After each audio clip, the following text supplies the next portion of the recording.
Assalamualaikum warahmatullahi wabarakatuh. Perkenalkan, nama saya Rahmat Karunia Soeharso dengan NIM 125490001 dari program studi Rekayasa Instrumentasi dan Automasi Institut Teknologi Sumatera. Pada video kali ini, saya akan membahas salah satu topik penting dalam dunia instrumentasi industri, yaitu pengukuran variabel pressure atau tekanan, temperatur atau suhu, level atau ketinggian, dan flow atau aliran. Kenapa sih ini bisa dibilang penting banget gitu? Karena tanpa pengukuran yang benar, proses industri ini bisa jadi berantakan atau bisa dibilang kacau balau gitu. Karena kualitas produk yang dihasilkan itu tidak konsisten, mungkin pemakaian energi yang bisa boros, bahkan bisa berbahaya gitu bagi keselamatan kita semua. Apa itu industri proses gitu? Industri proses itu industri yang mengubah bahan mentah atau raw material menjadi produk melalui serangkaian proses kimia atau fisika maupun biologis. Contohnya, kilang minyak yang dari Pertamina, pabrik farmasi dari Kimia Farma, atau pembangkit listrik yang dari PLN. Peran instrumentasi, apa itu perannya gitu?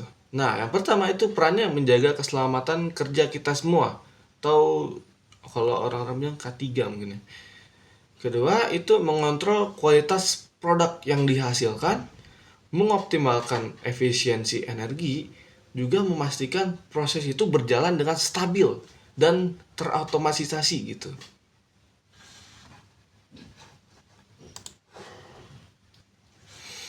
Sini ada agenda yang akan kita bahas, yaitu fondasi pengukuran, memahami akurasi, presisi, dan kalibrasi, eh, tentang pressure, temperatur, level, flow, juga integrasi sistem bagaimana semuanya bekerja bersama. Dan kesimpulan. Nah, apa sih itu akurasi? Akurasi itu bisa dibilang seberapa dekat hasil pengukuran dengan nilai sebenarnya. Contohnya, suhu ruangan. Misalnya, suhu ruangan sebenarnya itu 30 derajat Celcius, tapi sensor membaca 29,9 derajat Celcius. Nah, artinya itu sensor tersebut itu mempunyai akurasi yang sangat-sangat tinggi. Gitu. Yang kedua itu apa itu? Apa sih itu presisi gitu? Presisi itu bisa dibilang seberapa konsisten hasil pengukuran meskipun belum tentu dekat dengan nilai sebenarnya. Contohnya nih, kita mengukur suhu ruangan 5 kali atau 6 kali atau maupun 10 kali gitu. Nah, hasil yang didapatkan itu selalu 27 derajat Celcius. Yang berarti presisi itu sangat tinggi karena dalam berkala itu dia sama gitu hasilnya, nilainya sama. Nah, tapi akurasinya rendah. Kenapa rendah? Karena tadi dibilang di awal suhu ruangan itu 30 derajat Celcius, sedangkan hasil yang presisi tadi itu 20 derajat Celcius begitu.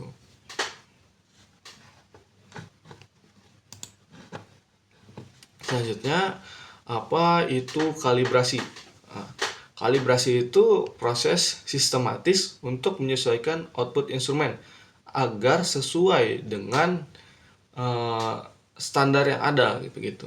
Tujuannya adalah untuk mencapai akurasi dan presisi itu sendiri.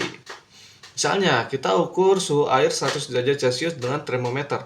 Kalau hasilnya 100,1 itu akurat, kalau kita ukur berkali-kali tapi dapatnya 9,99 meskipun agak meleset sedikit, itu presisi gitu.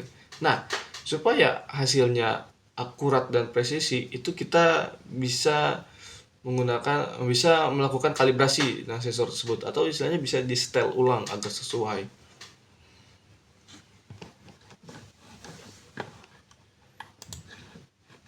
Selanjutnya ada 4 pilar penting dalam pengukuran.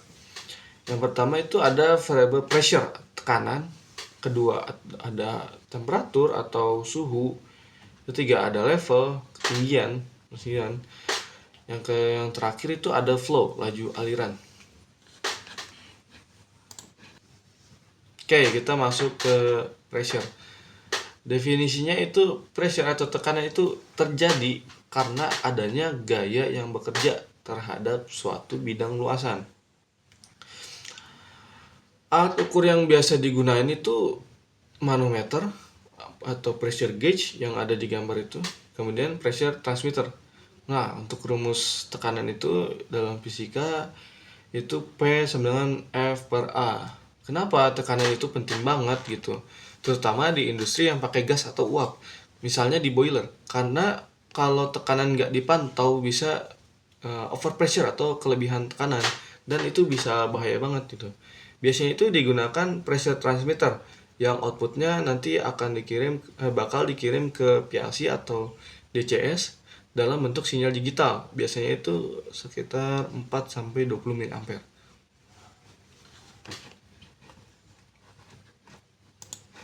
Oke, di sini ada satuan pressure ya.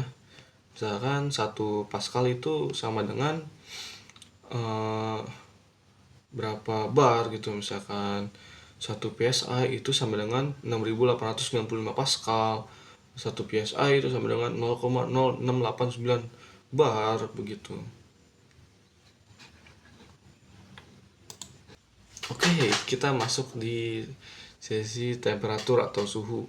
Definisinya itu mengukur derajat panas atau dingin. Nah, alat ukur yang biasa digunakan itu thermocouple, RTD, atau termometer bimetal, infrared sensor, dan PT100 yang seperti di gambar. Satuan yang biasa digunakan itu Celsius atau maupun Kelvin. Nah, kalau bicara suhu ini sensor yang paling populer ialah thermocouple dan RTD. Thermocouple itu murah, range luas, tapi kurang presisi gitu. Nah, sedangkan RTD itu lebih akurat, tapi harganya itu ya lebih mahal gitu ya.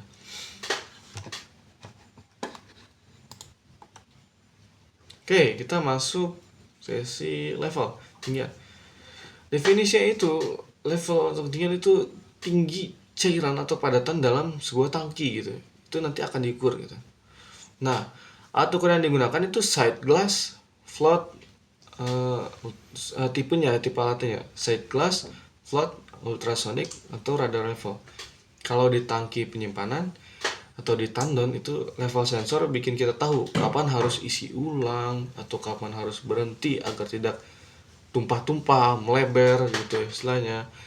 Juga ada sensor sederhana seperti pelampung di dalam sebuah tandon itu,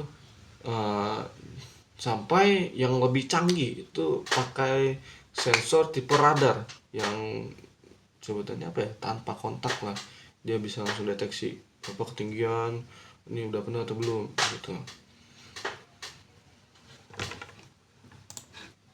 Oke, di sini ada flow atau laju aliran. Definisinya itu flow itu laju volume atau massa fluida. Alat ukur yang biasa digunakan itu flow meter tipe orifice, venturi, turbin, elektromagnetik, atau Coriolis. Nah, aplikasikannya itu pengaplikasiannya itu biasa ada di pipa minyak atau pipa gas, air, atau bahan kimia. Nah, flow meter ini kenapa sih bisa vital banget gitu istilahnya? Karena dia itu jadi tolak ukur seberapa banyak fluida yang benar-benar mengalir di dalam sistemnya. Ibaratnya kayak meteran air di rumah kita. Tapi di industri itu nilainya bisa miliaran rupiah. Kalau flow meter itu nggak akurat, itu bisa bikin rugi besar atau boncos lah istilahnya. Nah, juga bisa bikin proses gagal, bahkan bikin bahaya gitu. Jadi jangan heran kalau hampir semua pipa di industri itu pasti ada gitu flow meter yang dipasang. Ya, tadi agar bisa efisiensi lebih lanjut gitu.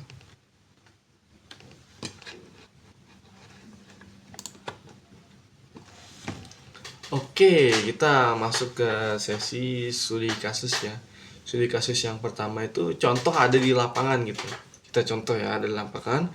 Pressure transmitter yang ada di boiler itu bacaannya 8 bar. Padahal standar pressure gauge-nya itu menunjukkan 10 bar gitu. Kalau dibiarin itu bisa bikin boiler itu kerja di tekanan yang sangat-sangat tinggi tanpa terdeteksi. Nah, solusinya itu gimana sih?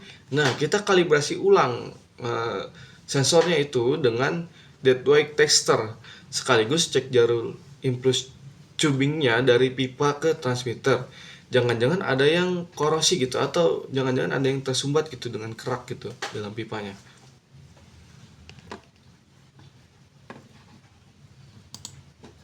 Nah, ini ada studi kasus yang kedua, yaitu flow meter elektromagnetik di pipa air menunjukkan uh, flow-nya itu nol, padahal pompanya itu. Maksudnya itu flow meter tipe elektromagnetik sering bermasalah kalau grounding jelek atau pipa nggak penuh air gitu. Jadi walaupun pompa hidup, flow meter itu bisa baca nol gitu. Cukup diperbaiki dengan cek grounding ya, atau pastikan instalasi benar gitu. Itu bisa, mungkin setelah diperbaiki flow-nya bisa membaca normal kembali gitu.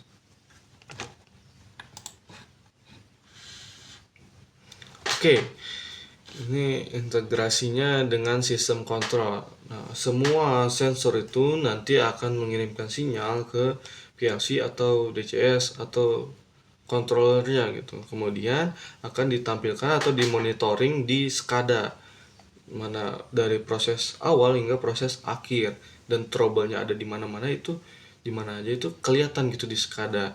Nah, datanya itu akan dimonitoring secara real time dan dikontrol secara otomatis.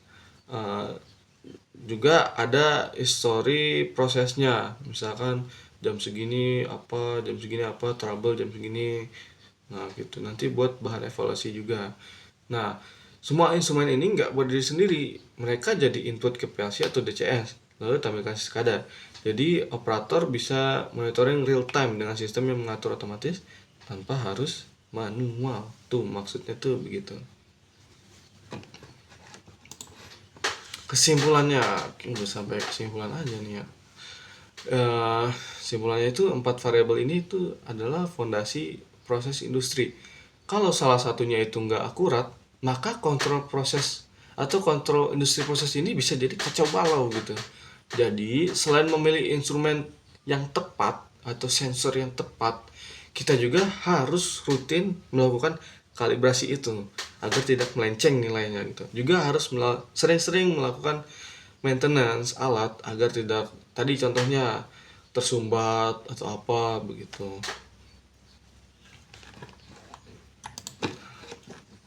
Nah, sekian dari saya, kurang lebihnya mohon maaf. Wabillahi taufiq wal hidayah. Wassalamualaikum warahmatullahi wabarakatuh.